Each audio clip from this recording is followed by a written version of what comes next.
పట్టుజాగా అన్నట్టుగా మళ్ళీ ఏమైనా టెన్షన్ పోతాను అని మన అనుకున్నాం కదా.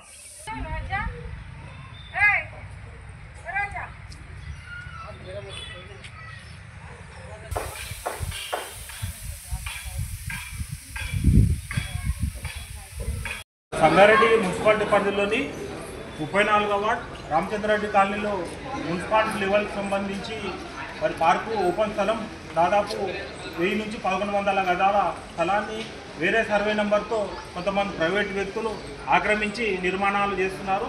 ఏది దొడ్డిదారున్న 239 సర్వే నెంబర్ని సర్వే చేసుకొని మరి అబ్జెక్షన్ ఎవరైతే అభ్యంతరం నిలుపుతున్నారో అక్కడ స్థానికులు వారి సమక్షంలో సర్వే నిర్వహించకుండా దొడ్డిదారున్న సర్వే చేయించుకొని మరి అదే అధికారులకు చూపిస్తూ నిర్మాణాలు చేపడుతున్నారు.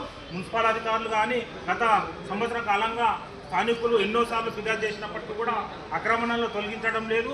అక్రమ నిర్మాణ అనుమతులను కూడా రద్దు చేయాలని ఈరోజు జిల్లా కలెక్టర్ గారిని కోరడం జరిగింది. వెంటనే కలెక్టర్ గారు ఏడీ సర్వేయర్ అండ్ మున్సిపల్ కమిషనర్ సమన్వయంతో మరి సర్వే నిర్వహించి ఆక్రమణలను తొలగించాలని చర్య తీసుకోవాలని కోరడం జరిగింది. కాబట్టి ఆ దిశగా స్థానికులుగా మరి ఏడీ సర్వేయర్ గారు కానీ మున్సిపల్ కమిషనర్ గారు కానీ వెంటనే అక్కడ సర్వే నిర్వహించి లేఅవుట్ ఓపెన్ స్పేస్ ఖాళీ స్థలాలు పార్కు స్థలాలను వెంటనే మరి సర్వే చేయించి మరి ఆక్రమణ తొలగించి స్థానిక ప్రజలకు సామాజిక అవసరాల కోసం ఎట్టి లేఅవుట్ స్థలాన్ని ఖాళీ స్థలాన్ని మరి వినియోగించుకునే విధంగా చర్యలు తీసుకోవాలని స్థానిక ప్రజలుగా మేము డిమాండ్ చేస్తా ఉన్నాం.